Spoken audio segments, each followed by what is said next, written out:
Om, Om,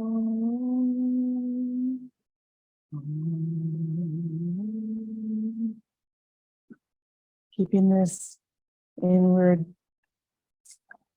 energy. Listen to these words from Swamiji on positive thinking. As we think, so we become. And as we think, so our lives and circumstances become also. From the divine consciousness comes answers to all our questions and solutions to all our problems. It is in lower consciousness that confusion reigns. Think positively in everything you do, for in that way you help to attune yourself to the divine flow. One who is inwardly in tune with grace finds all things harmonious and beneficial being attracted to him. Positive thinking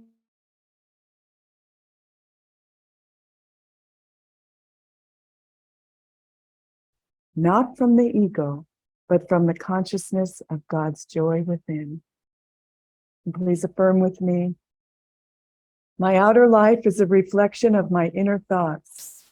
My outer life is a reflection of my inner thoughts. Filled with the joy of God, I express his joy and harmony in everything I do. A little more quietly.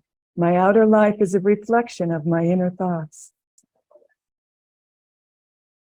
Filled with the joy of God, I express his joy and harmony in everything I do. And now in a whisper, my outer life is a reflection of my inner thoughts. Filled with the joy of God, I express his joy and harmony in everything I do. And silently,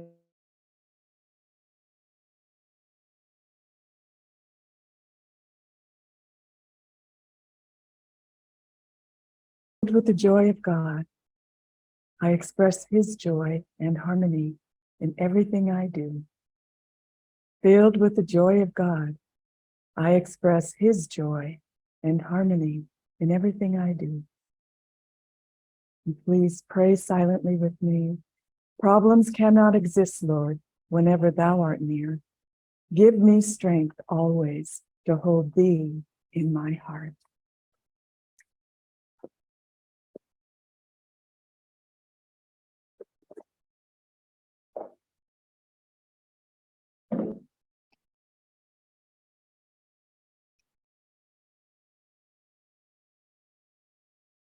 Well, good morning, everyone. Good morning to everyone online. Thank you for coming to our Sunday Satsang. This is a reading from Whispers from Eternity, a book of poems and prayers by Paramahansa Yogananda. And this is entitled, I Will Be Thine Always. I may go far, farther than the farthest star, but I will be thine always. Devotees may come, devotees may go, but I will be thine always. I may bound over billions of many lives under sad, dark skies of loneliness, but I will be thine always. The whole world may ignore thee, engrossed as it is in thy gifts of money, power, and pleasure, mere playthings, but I will be thine always. Take everything from me if thou wilt, but Lord, I will be thine always. Death, disease, and every imaginable trial may riddle and rend me, yet, while the embers of memory still flicker, look into my dying eyes, they will mutely say, I will be thine always. My voice may grow feeble, fail, and forsake me, and yet, with bursting heart and with the silent voice of my soul, I will ever whisper to thee, my Lord, I am thine always.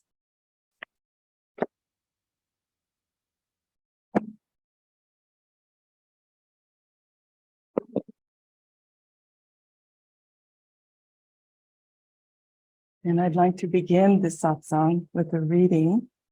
This is the most recent touch of light from Swami Devi. And so I don't know how to put it on my phone, so I have.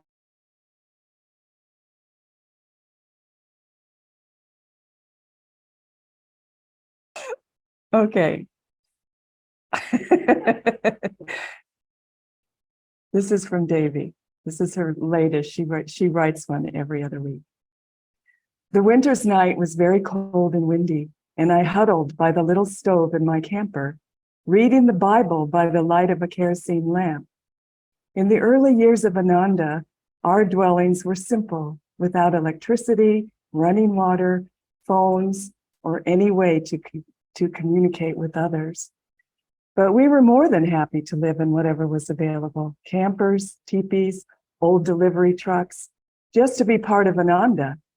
Here we could dedicate our lives to God as well as help Swami Kriyananda fulfill Yoganandaji's dream of world brotherhood colonies. On this particular night, as I was reading, I was startled to hear a loud pounding on the door. I cautiously opened it, and there was on the cinder block step stood a strange man with a wild look in his eyes. "I need to come in," he said in a demanding voice. Offering silent prayers to God for protection, I stood aside and let him enter. He sat down on one of the two benches at my little table. "I'm hungry. What do you have to eat?" he again demanded. More silent prayers on my part. I offered him some food, which he ate voraciously. "I'm thirsty. What can I drink?" Still more silent prayers. I placed some water before him, which he quickly gulped down. Seeming to relax a bit, he said, "I like it here. It's nice and warm." After a pause, he added, "I have these big sores on my arms." He rolled up one of his sleeves and showed me open, oozing sores on his arm. A few more moments passed. Then he quickly stood up and said, "Thank you. I have to go now," and quickly departed. Totally baffled by what had just happened, I sat stunned for a few minutes. Then, taking a few deep breaths, I continued reading the Bible. These were the first words that my eyes fell upon. "For I was hungry, and you gave me meat. I was thirsty, and you gave me drink. I was a stranger, and you took me in. Naked, and you clothed me. I was sick, and you visited me. I was in prison, and ye came unto me. Then shall the righteous answer him, saying, Lord, when saw we thee hungry and fed thee, or thirsty and gave thee drink? And the king shall answer and say unto them, Verily I say unto you, inasmuch as ye have done it unto one of the least of these of my brethren, ye have done it unto me." God, I asked inwardly, was it really you who came in the form of that desperate man? I never saw the stranger again. To this day, I've suspected that the encounter was God's way of showing me that he himself receives any act of kindness we express to others. Now, as we approach the Christmas season, it's a good opportunity to introspect and cleanse our hearts of any negative emotions we may hold towards others.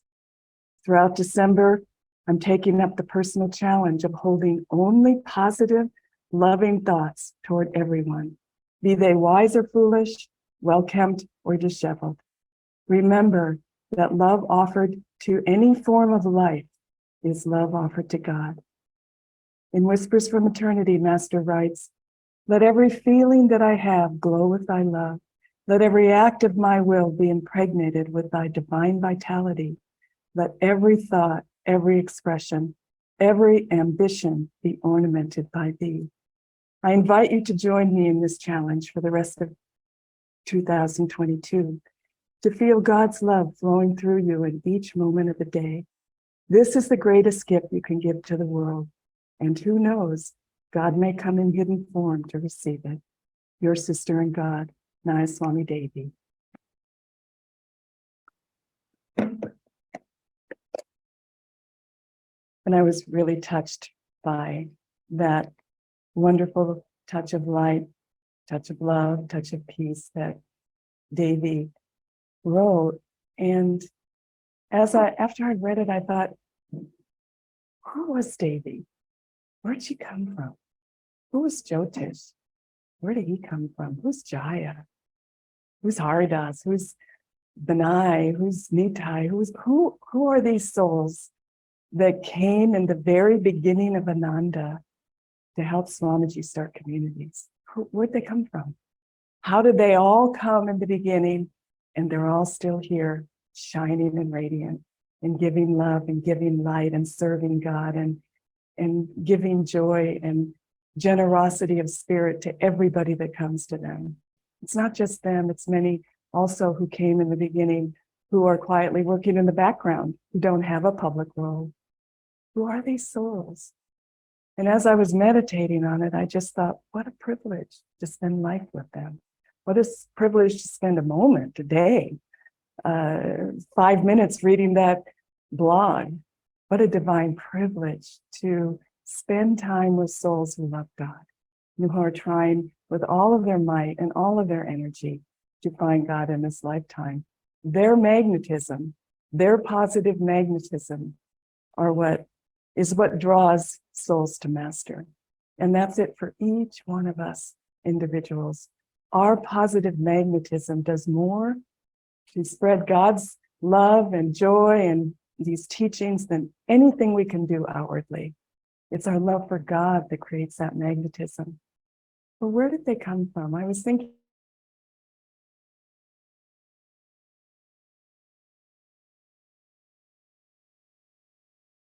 the avatar of joy and love and compassion and forgiveness that he is. But when he came in Kali Yuga, he came into a very dark time, to a very barbaric, dark, materialistic time. And he was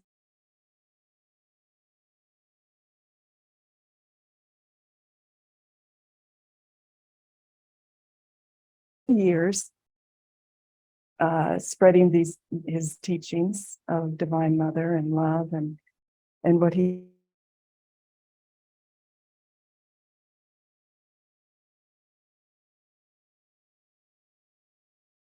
people. They had jobs, they had families, they had lives outside of this great mission that they became a part of. And they came to him one by one, and they recognized the truth. They recognized that Christ was a true avatar, that was pure love, that was absolute bliss and joy. And they know, their souls recognized that they too could be like that. Christ didn't come to show us how great he was. He came to show us how great we can be, that we can also recognize the love that is within us. We are not separate from that love. We're just bogged down. That's all. We're just bogged down. So these disciples, they completely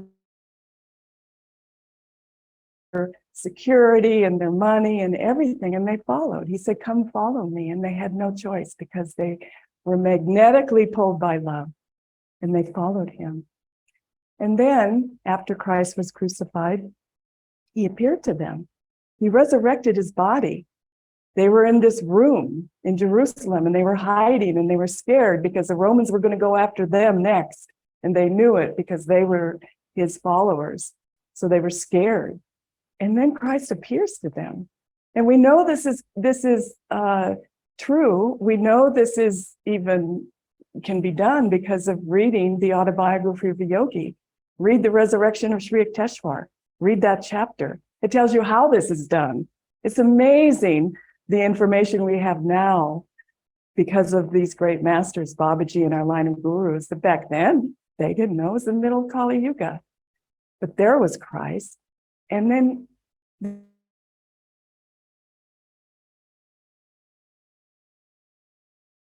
gone, you're going to ascend into heaven. And now what do we do? And he said, go and spread my teachings. Go out. Go take these out to the world. They had no idea how to do it, what to do, where to go, but they just tuned in. They tuned into Christ's vibration. And then Christ gave them the experience of bliss and the Om in Christ consciousness. And they understood that they were much more than these little bodies, and they could do anything that Divine Mother wanted them to do. So they went out to all parts of the country in those days. They went to Chennai. They went to Greece. They went to India. They went to Europe. They went to Rome. They went all over. They went to Jerusalem and that part of the world. And they were martyred. They gave their lives. They gave their lives. Why would they do that? You know, they left their families, their security, they could have had good life. They gave their lives, and they knew that they weren't this body. They had seen Christ die on the cross and then rise up. They had seen for themselves that this physical world, this material world is dust, and that what really matters is the soul's realization of our oneness with God. That's all that matters, that we have to begin to realize that we are part of God. And then we have to share that. And so they went out and they started communities. They started spiritual communities. And Swamiji talks about this. Master used to talk about it a lot, that in those days, this was very unusual. But people gathered around them and they started living together in hiding. They had to. They were being tortured and murdered. And the government would do everything they could to disrupt these spiritual communities, but they grew. They grew. And people started recognizing that this was the way to live. That one person living out in the world had a little effect, and you could practice the teachings and pray and do that. But when they came together, there was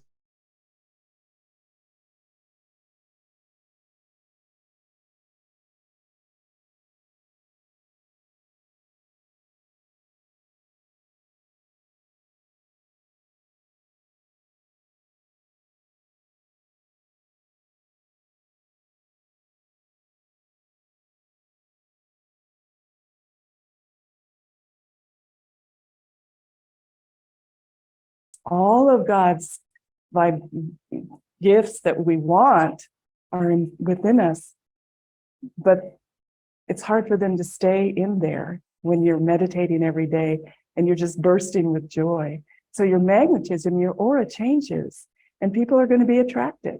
So they started communities. And then I thought, you know, I had an experience of that. I was in Rome, and we were there with Swamiji. We were singing on a choir tour, and there were 50 of us. And we took all of our sound equipment, all of our instruments, and 50 of us singers. And we went to all the churches in Italy and in Europe, all these big cathedrals.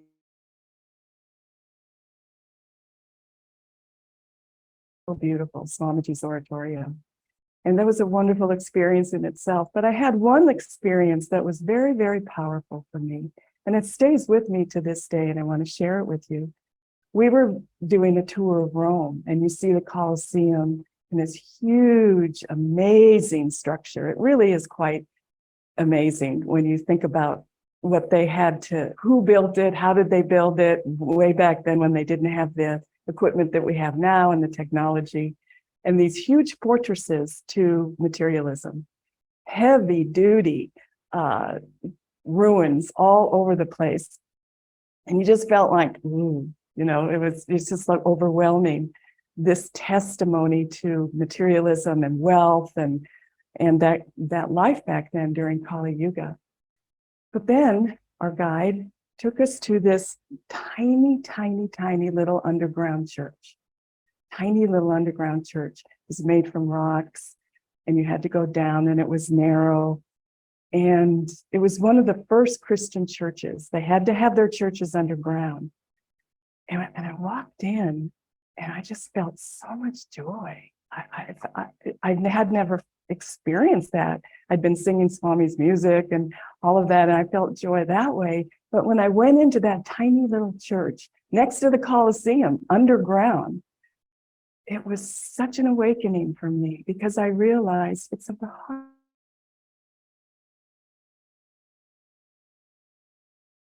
Outward, nothing that man can create outward, no security, no Bitcoin, no anything that we think we're going to create and hold on to because we are going to have security, nothing. That will all go, it will all crumble, like these crumbling edifices to materialism were crumbling. But I walked in that church, And I felt Christ's presence. And I thought, wow, this is what Ananda is. It's the same feeling I get when I go to Ananda, when I'm with my Guru Bhais, when I'm meditating, when I'm in community, when I'm with my Sangha. That's the same feeling I got. And I thought, wow, they did it way back then. And fast forward to Dwapara Yuga, the age of energy, the age of magnetism, Babaji giving Kriya Yoga to Lahiri Mahashaya, to Master. Fast forward, and then you see that Kriya Yoga, given to us by these great masters, are giving us the tools to be able to experience that joy on a daily basis, to be able to rid ourselves of that karma, that materialism, that false security that's holding us down, those habits that are keeping us bound. Kriya Yoga frees us from all of that energy within our spine that we've locked in there. And it frees us to be ourselves. That's all that Kriya Yoga is. It's freeing us to be who we really are, children of God, children of the light, one with God. This is what Kriya Yoga does for us. Babaji said even a little bit of this inward religion will free one from dire fears and colossal suffering. A little bit. That means 14 Kriyas, morning and night. That's a little bit. That's the littlest bit that he gives us in our initiation. Will free us from dire fear. And what is that fear? The fear of loneliness, the fear of separation, the fear of lack, the fear of sadness and misery. I mean, just all the depression, all of that, that's what it frees us from. And so Master, because of his huge, gigantic, generous spirit, wanted to bring these teachings out even further. And Babaji asked him to come to the West, to go to the West to do it. And then 3 years before Master left his body, here comes Swami. Here comes Swami. And Swami was just drawn by the magnetism of Master. And Master was, it's like he was calling Swami. Okay, now I've given everybody Kriya. Now I've made this known to the world. Now we have our monastery, now all of that. But now we need communities. Now we need to take the next step. And he said to Swami, don't disappoint me. Don't disappoint me. And Swami took it on as his seva in this lifetime to not only bring Kriya Yoga into this world as his master's emissary, but to start spiritual communities so that people could band together and find God together. Because Swami said he took the name Kriyananda. He thought because of Kriya, he's just going to meditate and be Kriya, just practice Kriya and feel joy in his sadhana. But then he realized well into his seva that Kriya means action. And so he never did get to go to the Himalayas to be a monk, which is a renunciate and a hermit. And he said, thank God I didn't, because I wouldn't have felt that I had fulfilled my purpose in this life. Thank God I didn't go to the Himalayas.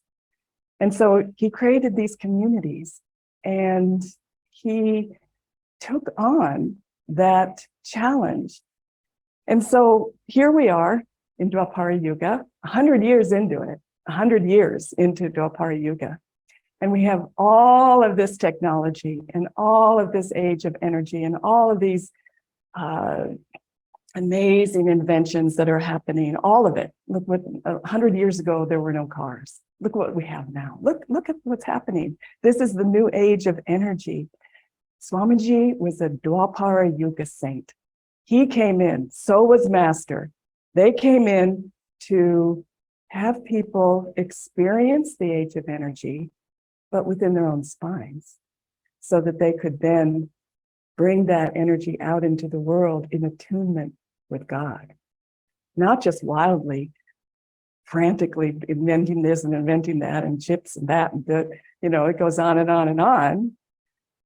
But to bring the energy within, feel the energy in your own spine, know that you're made of energy, know that your consciousness is God's consciousness. Know that if you tune into the Guru's energy, his magnetism, your life will flow with love and joy. To know that. So that's That's why these teachings, this Kriya Yoga into Apara Yoga is so powerful. Because actually you can start feeling that energy after days and weeks and months and years of meditating and practicing Kriya, but also serving. And so I wanted to just address the fact that here comes Jyotish and Devi and all of those people. And why did they come to Ananda? It's because they recognized truth. They'd done it before. Master said, and Swamiji said, that we've done this before. Not just a few, all of us have done this before. We've been attracted to this path because we know in our soul, deep within our soul, we recognize truth and we recognize that self-realization is the goal. It's the knowing in all parts of our body and our mind and our soul that we're part of God, that his omnipresence is our omnipresence, that we're the same. And Kriya Yoga, what that does is all it helps us to do is our knowing. That's all we have to do. We have to remember. We have to increase our knowing. It has nothing to do with the sect, religion, culture. All of that it's all going to go. It's not an organization. Individual realization of God. That's what this path is about. And then I was listening to a tape of Master of Swamiji last night, and he was saying it's so important to have satsang. People don't realize. He said this is the age of energy, and so we get a little positive energy from doing Kriya, and we have positive thoughts. We're doing the right things. We eat well and exercise and do yoga and do all those things. But especially in the beginning, when you're just starting out, if you're with a negative person, you're a strong negative person can pull a weak positive person off into negativity. And so he would warn us about that and say, be with devotees, be with people who want to find God, who have that positive vibration, who are magnetic in a spiritual way. Be with those people, and you will find that you are growing much faster, much more open-hearted. You can relax more, and you can share these teachings. You can share them just by being who you are. But you need each other. We need one another. This isn't just a ecological experiment where, we have to go, Master said, go buy land in the country, grow your own food and all of that. But I don't think many of us are going to go out and plant beans in this incarnation. I don't see many of us just throwing it all away and going out and, I don't know. Everybody has their own nature. Even Swamiji said he couldn't pound a nail to build the buildings that he had to build when he started Ananda. What's going to happen if people give their lives to God and as we start spiritual communities here in India? Will be just what we're doing right now. You have to start somewhere. We have a Sangha here in Bangalore. We have a strong Sangha. Everywhere you go in the big cities now, we have Sanghas. We have people that are dedicated. We have people from Pune that come to Bangalore. She feels like she's at home. We go to Pune, we feel like we're at home. We go to Delhi, we go to Chennai, we go to all these different places. But where do we feel the most comfortable? At the centers with their guru bhais. Why is that? Because we're all doing the same thing. We have the same goals. We have the same magnetism. We're not sheep, because if you understand that self-realization is about your individual making,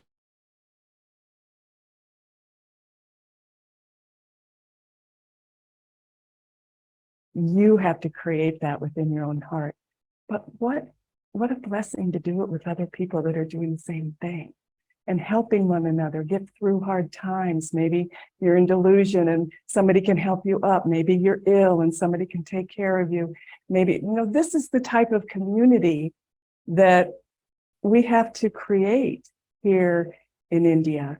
We've got physical communities, and someday I believe we will have a physical community in India. But right now we're at that stage where we need to begin to see that satsang is our community. This is where we have to put our energy. This is what we have to commit to. This is creating events and the teachings and raising our children in a spiritual way. Going into the schools, teaching education for life in the schools, filling our institutions with master and these gurus' teachings. This is what we need to do. You know, we're having a pilgrimage in February, the first week of February, and we're going to Calcutta. You're all invited to come. And we're going to go to all the places in the autobiography of the yogi that Master talked about, all the places. In the attic room in his home where he found God, and Divine Mother appeared to him and said, always have I loved thee, ever shall I love thee.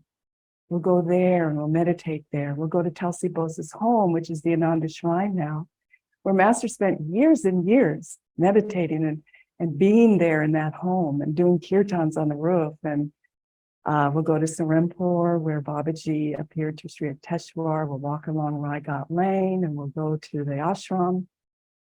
And we'll go to Dakineshwar, where Kali appeared to Master and transformed Master's sister's husband. We'll go to all these places, and what a blessing to go together. What a blessing. After these pilgrimages, we feel so connected to one another on a spiritual level, so connected. And we realize again our purpose in this life, which is to find God together. This is Dwapara Yuga. This is the age of energy. Let's not get scattered. Don't worry about the future. Worry about the moment. This moment, this is where we have to be. And in this moment, this is where we will find God. We're not going to find God out there. We're going to find God in here. And we need support. And we need the love of our Guru Bhais. We need the joy of living for God with our Guru Bhais. This is what we need. And we're also, we're going to have a satsang on Saturday where Swami Kriyananda, actually, Swami Kriyananda came to Bangalore, this great soul, and he went to Neelam's house. And we served him tea and scones and samosas, and he ate and ate and ate and ate and ate. That's the funniest thing, because he just loved the food because it was made with love. And he talked to us, and we had the most remarkable time. But we're going to go there and relive it. And we're going to listen to a little bit of Swami's talk in Bangalore to relive that. So you're all invited to that. But these things that we do together are really, they're just not events, and they're not social events. They're transformative events. Because when you feel the love of your Guru Bhai, when you feel that connection with somebody that loves God, there's nothing like it. There's just nothing like it. We're also going to have Nitai and Arvan come March 17th. And Nitai started the first school at Ananda, way back then in a chicken coop. Believe me, none of it was there. We did it all by hand, all starting from scratch. But he started the school in a chicken coop.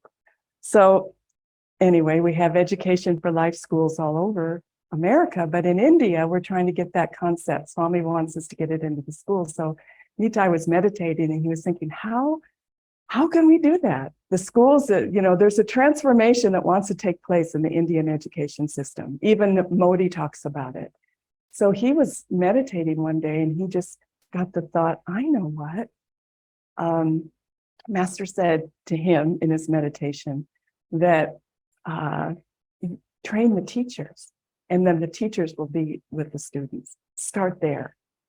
So this amazing, as soon as he got that thought, he told the people in Delhi, and this amazing woman who is a part of the education system in Delhi and all over India, met with Nitai, and she, now they have like 10 schools where he has trained the schools with the teachers with Arivan, education for life principles, so that children, they don't get swept away by worry and competition and all of it, but they're taught the principles of a yogi in a way that is Dwapara Yuga.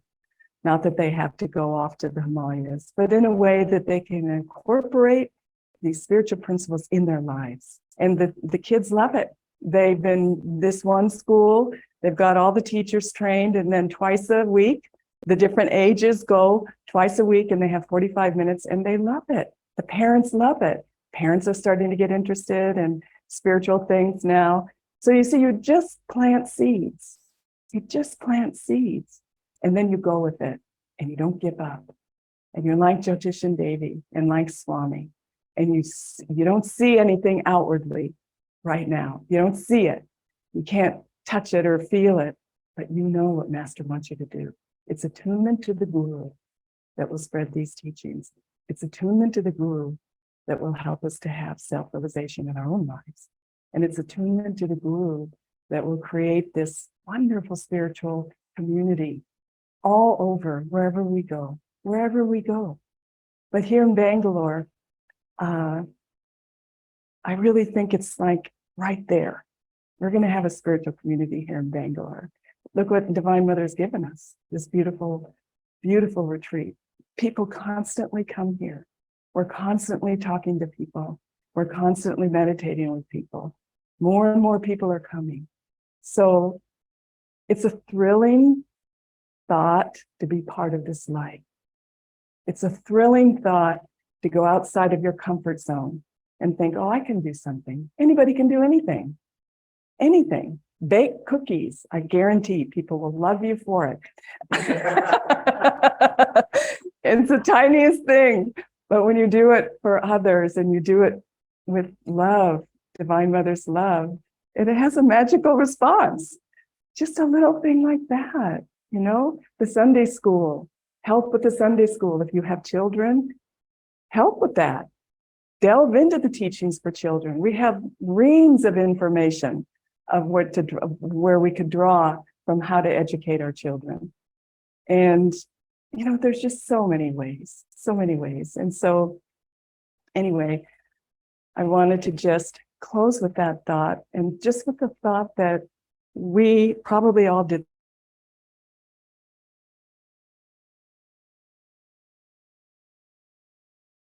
Said, you've got to help me. They've lost the whole idea of intercommunion. You've got to help me. So Dwapara Yuga, he's able to help because he's given us Kriya Yoga and our Guru. So don't take this incarnation for granted because it goes by really fast. And give your heart, give your magnetism, give your energy, give your life to God. You're going to be so much happier for it. It might not look the way it does, the way you think it should, but you'll be so much happier. Just forget your comfort zone. Even try it for one day, you know. Today I'm going to do something different. I'm going to reach out. I'm going to reach out to somebody that needs me, just like Davy let that man into her trailer. Isn't it amazing that she would do that? Who would do that? Davy would do it because she's been living that way every single day of her life. She didn't all of a sudden become that. She was that. And so is each one of us. Each one of us has that potential. Each one of us is a beautiful, pure soul, divinely created, part of God. All we have to do is remember. That's all we have to do. And the way we remember is to share this love, share this joy, to share this bliss. Remember, oh, wow. You see somebody else in bliss, think, oh, I know that feeling. That's truth. That's truth. It's the only truth. Love is the only truth. Kindness is the only truth. So let's live our lives in expansive positivity and awareness and grateful, just gratitude. Just live our lives in gratitude for what we've been given. We are very, very, very, very, very, very fortunate to be on this path and to be aware that we are children of God. We are just so fortunate. So God bless you. And now.